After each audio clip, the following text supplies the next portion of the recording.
नमस्कार दोस्तों, जय श्री कृष्णा, राधे राधे। दोस्तों सोचिए, कोई भक्त जिसने अपने जीवन का एक एक पल सिर्फ भगवान और संतों की सेवा में बिताना, या घर गृहस्थी की चिंता, न धन की लालसा, बस एक ही प्रण, रोज हजार संतों को प्रसाद पवाना। लेकिन जब पुश्तैनी धन खत्म हो गया तो उसने क्या किया? कैसे हजारों संतों को भोजन कराया? क्या उसने कुछ गलत कार्य करके किया? और जब पूरे गांव में हल्ला हुआ तो लोग अपने घरों के बाहर रात में भी पहरेदारी करने लगे।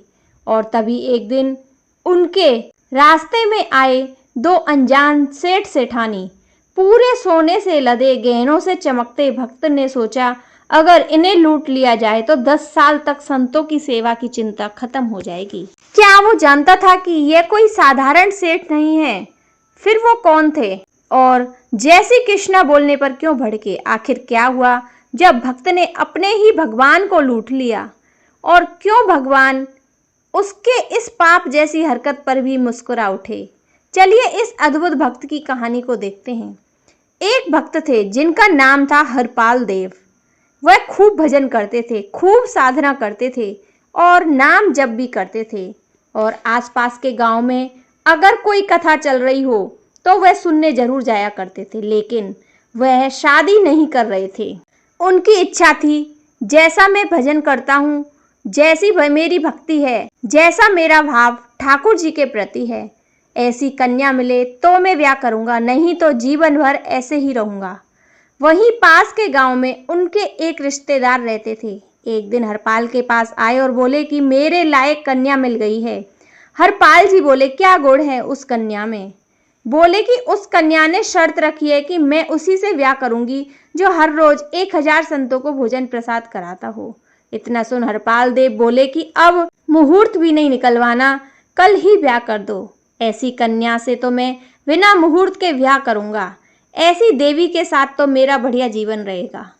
अब कन्या को लाया गया। कन्या ने एक बार फिर हरपाल देव को याद दिलाना कि हमारी शर्त मंजूर है ना, रोज 1000 संतों को प्रसाद पवाना पड़ेगा। बोले देवी, हाँ मैं निश्चित करूंगा। अब इसके बाद दोनों ने अग्नि के साथ फेरे लिए। जब दूसरा दिन हुआ तो हरपाल जी 1000 संतों को भोजन कराने लगे।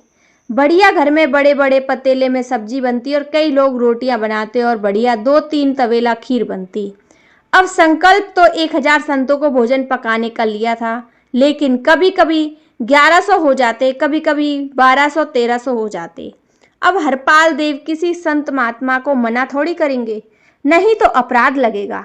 इसलिए सभी को प्रेम से पूरी व्यवस्था करते। लेकिन हरपाल जी करते कुछ नहीं थे। उनका कमाई का कोई जरिया नहीं था, केवल उनके दादा परदादाओं का पुश्तैनी धन था, उसी को खर्च करते जा रहे थे। शुरुआत के 1 साल सब बढ़िया चला, 2 साल बढ़िया चला, लेकिन 2 साल बाद धीरे धीरे धन खत्म होने लगा। जैसे धन खत्म होने लगा तो हरपाल जी चिंता में आ गए। सोचने लगे, क्या करूं? पत्नी से नहीं बताते थे, इतने में तो शर्त लगी है मेरी, इसे क्यों बताऊं अपना दुख। उन्होंने अब बाहर जाना अपने जान परिचय वालों से कुछ कर्ज लेने शुरू कर दिए। अब पुराने संपन्न थे तो किसी ने भी कर्ज देने से मना नहीं किया। अब अगले 6 साल महीने उनकी संत सेवा दूसरों के कर्ज से चल रही थी। अब अपने ऊपर उन्होंने इतना कर्ज कर लिया कि लोग अब अपना अपना धन मांगने लगे। उनके पास तो कुछ था ही नहीं, वह क्या दें। धीरे धीरे पूरे नगर में हो गया। अब हरपाल जी पहले जैसी स्थिति में नहीं थे। कर्ज देना बंद करो, यह लौटा कर देते ही नहीं है। अब तो ऐसी स्थिति हो गई कि धन खत्म हो गया, इज्जत चली गई, लेकिन उनकी संत सेवा नहीं रुकी। रोज संत सेवा चल रही थी। एक दिन बैठकर विचार करने लगे, अब क्या करूं, कोई कर्ज भी नहीं देता, गहने भी सारे बिक गए, धन भी खत्म हो गया। हरपाल जी ने मन बनाया कि अब मैं चोरी करूंगा। अब उन्होंने चोरी करना शुरू किया, लेकिन वह धन की चोरी नहीं करते थे।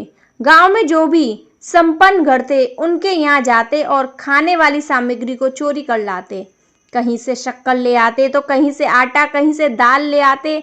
मतलब खाने की सारी सामग्री चोरी करते थे ताकि उनका भंडारा भर जाए। धीरे धीरे गांव में हल्ला होने लगा कि घरों में चोरी हो रही है, बड़ा विचित्र चोर है, धन चोरी नहीं करता, घरों का राशन चोरी कर रहा है। जब बात बहुत फैल गई तो लोगों ने अपने अपने घरों में पहरेदारी करना शुरू किया। अब फिर से हरपाल चिंतित होने लगे। अब क्या करूं? धीरे धीरे हरपाल जी इस स्थिति में आ गए। वह उन लोगों को खोजते जो ना कभी वैष्णव सेवा करते और ना कभी संत सेवा करते। उन लोगों के घर जाकर थोड़ा बहुत धन चुरा लेते थे और स्वर्ण चुरा लेते थे। उस धन से उनको घर नहीं बसाना था, उनका एक ही मकसद था कि संत सेवा चलती रहे। इधर ठाकुर जी रीझ कर हरपाल जी से ठाकुर जी ने सोचा कि देखो, यह सब चोरी कर करके मेरे संतों को खाना खवाता है। ठाकुर जी ने मन बना लिया कि इस पर अनुग्रह करने जाना है। भगवान सिंहासन से उठकर तैयार होने लगे। बढ़िया बढ़िया बड़ी बड़ी नकली मूछ लगाई, ऊपर बढ़िया साफा बांध करके और थोड़ा पेट बाहर निकाल करके, गले में खूब सारी जंजीर डालकर, हाथों की हर उंगली में अंगूठी पहनकर, पैरों में सोने की जूतियां पहनकर और करधनी सोने की पहन के एक सोने का मड़ा हुआ डंडा लेकर ठाकुर जी तैयार हो गए। एक बढ़िया सेठ जी बन गए। इतने में रुक्मिणी जी वहां आ गई। बोली, भगवान आपने बड़ा सुंदर स्वरूप धारण किया है, कहाँ जा रहे हो? बोले, अपने एक भक्त से मिलने जा रहा हूँ। रुक्मिणी जी बोली, मैं भी चलूंगी। भगवान बोले, देवी तुम मत चलो, तुम उसे पहचान नहीं पाओगी, तुमसे अपराध बन जाएगा। नहीं प्रभु, भक्त के दर्शन करने में तो जाऊंगी। भगवान बोले, तो फिर जल्दी तैयार हो जाओ। रुक्मिणी जी ने भी सेठानी का रूप धारण किया और वहां हरपाल जी की स्थिति क्या थी? संत सेवा के लिए कहीं से भी धन नहीं मिल रहा था। हरपाल जी ऐसे ही एक मार्ग पर बैठ गए और मन में विचार किया कि कोई धनवान यहाँ से निकलेगा तो उसे लूट लूंगा और तुरंत भाग जाऊंगा, सारा धन संत सेवा में लगा दूंगा। उस मार्ग से और कोई तो आया नहीं। ठाकुर जी स्वयं सेठ बनकर आ गए। पूरे सोने से लदे और छम छम चलते आ रहे थे।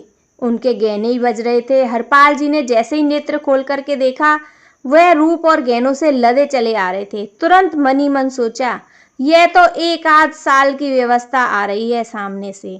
इतने में पीछे से रुक्मिणी जी भी चली आ रही थी। अरे वाह, यह तो 510 साल की व्यवस्था आ रही है। अगर दोनों लूट लिए जाएं तो 10 साल चोरी नहीं करनी पड़ेगी। हरपाल जी के बगल में जैसे ही ठाकुर जी पहुंचे, हरपाल जी से बोले, भैया जय श्री कृष्णा। ठाकुर जी नाराज हो गए। क्या भगवान का नाम बोलते हो? सुबह सुबह से तुम पर कोई पाखंडी हो, ढोंगी हो, और हमने सुना है कि इस गांव में एक रहता है जो चोरी डकैती करता है और फिर क्या कहते हैं कि संत सेवा करता है। ऐसी क्या बात की चोरी करता है जो चोरी भले ही उससे संत सेवा करता हो? नाम उसका हरपाल है। हम सब जानते हैं, भगवान का नाम मत लो हमारे सामने।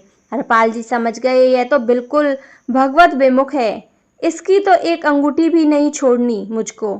इसका तो सब ले जाऊंगा। अगर यह बदले में जय श्री कृष्णा बोलेगा तो एक आध गहना छोड़ देता हूँ, लेकिन यह इतना बिखर रहा है तो मैं नहीं छोड़ूंगा। हरपाल जी बोले, हाँ भैया, रहता तो है एक डकैत इस गांव में और वह कभी भी आ जाता है, लेकिन एक जंगल में होते हुए मार्ग है, यहाँ से बिल्कुल भी पता नहीं चलेगा और पूरा गांव पार हो जाएगा। उसका रास्ता मुझे भी पता है। सेठ जी बोले, तो तुम हमको पार करा दो। हरपाल जी बोले, मैं पार तो करा दूंगा। मेरे घर कुछ मेहमान आए हैं, उनके भोजन आदि की व्यवस्था के लिए मैं तो बाजार जा रहा था। मेरे पास धन नहीं है। अगर आप मुझे कुछ धन दे दें तो मैं घर पर व्यवस्था करके आऊँगा और तुरंत आपको लेकर गांव पार करा दूंगा। ठाकुर जी ने तुरंत उसको कुछ सोने की मोहरें दी। बोले, जाओ जल्दी तुम अपने घर की व्यवस्था कराओ। हरपाल जी तुरंत बाजार से कुछ सामग्री को लिया और जल्दी से घर पहुंचाकर अपनी पत्नी से बोले, ये लो, आज संतों को भोजन प्रसाद कराना, मैं आ रहा हूँ। कोई पूछे तो बता देना संत सेवा की व्यवस्था करने गए हैं। और तुरंत वहीं लौट कर आए। भगवान तो वहीं उनका इंतजार कर रहे थे। बोले, चलो मेरे पास और साथ ही चलना, भटक मत जाना। ठाकुर जी और रुक्मिणी जी दोनों चलने लगे। अच्छा घना जंगल तो देखने में भयानक लग रहा था और जैसे ही बीच जंगल में पहुंचे, हरपाल जी ने पीछे मुड़कर देखा, दोनों चले जा रहे थे। हरपाल जी तुरंत दहाड़ने लगे और एक उठाई लाठी और अपना साफा सामने बिछा दिया। भगवान ने तुरंत हाथ जोड़कर बोले, भैया यह क्या कर रहे हो? बोले, मैं ही हरपाल हूँ। सारी सामग्री निकालो, डाल दो यहाँ पर, एक चीज भी मत छोड़ना। नहीं तुम जानते हो कि मैं क्या करूंगा। ठाकुर जी थर थर कांपने लगे। रुक्मिणी जी मन में मुस्कुराई। देखो कैसा नाटक कर रहे हैं। रावण के सामने नहीं डरे, कुंभकर्ण के सामने नहीं डरे, एक साधारण हरपाल के सामने डर रहे हैं। भगवान तो मन ही मन समझ जाते हैं। इशारा किया, बोले तुम भी कांपो। रुक्मिणी जी बोली, क्यों?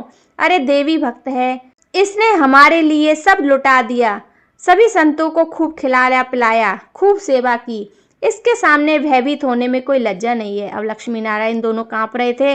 हरपाल बोल रहा, सब निकालो। भगवान ने अपने सभी सोने के सामान उतार कर रख दिए और रुक्मिणी जी ने भी अपने सभी जेवर उतार दिए। भगवान अपना डंडा लिए थे। हरपाल बोला, यह भी रखो। अरे बेटा, बुढ़ापे की लाठी, हम गिर जाएंगे। अरे कुछ नहीं गिरोगे, रख दो, जीवन में कभी राम नाम नहीं लिया। जैसी कृष्णा बोलने पर चिल्ला रहे थे, मुझको रखो जल्दी, इसे सारा सोना जल्दी, कीमती आभूषण सब उनके साफे में रख दिया। हरपाल ने सोचा, अब बढ़िया है, 100 सालों की व्यवस्था हो गई। तभी हरपाल जी की नजर भगवान की कनिष्ठ उंगली पर एक अंगूठी थी। बोले, यह बचा कर रख रखी है, इसे भी उतारो। अरे भैया, यह हमारे बचपन की अंगूठी है, यह निकलेगी नहीं। इसको तो हम बाहर निकाल कर आएंगे तब भी नहीं निकलेगी। इसको तो रहने दो हमारे पास। बोले, तुम क्या जानो इस अंगूठी से कम 1 हफ्ता संत सेवा होगी और तुम पर तो दया करनी ही नहीं है। बहुत चिल्लाए थे मुझ पर। जल्दी निकालो इसे। भगवान उसे उतारने का प्रयास करने लगे। वह निकल नहीं रही थी। हरपाल जी ने उंगली पकड़ी। बोली, मैं इसे काट देता हूँ। यह उंगली क्या है काम की, जो तुम करते ही क्या हो। हरपाल ने लिया चाकू और काटने ही वाला था। इतने में ही द्वारकाधीश भगवान शंख चक्र धारण कर प्रकट हो गए। रुक्मिणी जी महालक्ष्मी जी के रूप में प्रकट हो गई। हरपाल कुछ समझ ही नहीं पाया, तुरंत दूर हटा। बोला, नाथ आप बोले, हम साक्षात्कार द्वारकाधीश और यह साक्षात्कार रुक्मिणी जी, हम तुम्हारी भक्ति से प्रसन्न होकर तुमको दर्शन देने आए हैं। हरपाल जी घुटने के बल बैठ गए, रोने लगे, अपने सिर को वहीं पटकने लगा। नाथ, कितना बड़ा अपराध हो गया, मैंने अपने ही प्रभु को लूटा। मैं आपके अपराध का अधिकारी हूँ। मैं अपने स्वामी के साथ डकैती कर रहा था। मैं अपने प्रभु की उंगली काटने पर मजबूर हो गया था। इसका मतलब मैं पापी हूँ। मेरा पाप इतना प्रचंड हो गया कि मैं आपके रूप को नहीं पहचान पाया। भगवान हल्की स्माइल के साथ बोले, नहीं हरपाल, तुमने कभी अपने लिए थोड़ी किया है। तुम्हारी पत्नी भूखे सो जाती है, लेकिन संतों को भूखा नहीं जाने देती। ठीक है, भले तुमने यह गलत मार्ग अपनाया जो नहीं करना चाहिए थे, परंतु तुम्हारा इसके प्रति कोई उद्देश्य तो नहीं था। मेरे संत जनों की सेवा की तुमने। आज भले ही तुम्हें ग्लानि हो रही है, लेकिन आपको एक बात बता दें, जिसके भी धन से संत सेवा होती है, भले ही किसी ने बनाया हो या किसी ने परोसा हो, लेकिन पुण्य उसी को मिलता है। तुमने तो गांव के, नगर के उन लोगों को कभी संत सेवा नहीं करते थे, उनको ही लूटा था, उनके धन को चुरा चुरा कर पुण्य बांटा। तुमने कुछ गलत नहीं किया। यदि तुम अपने लिए लेते तो पाप होता, लेकिन तुमने तो यह रुपया नहीं लिया, संतों के प्रयोग में लगा दिया, इसलिए मैं तुमसे प्रसन्न हूँ।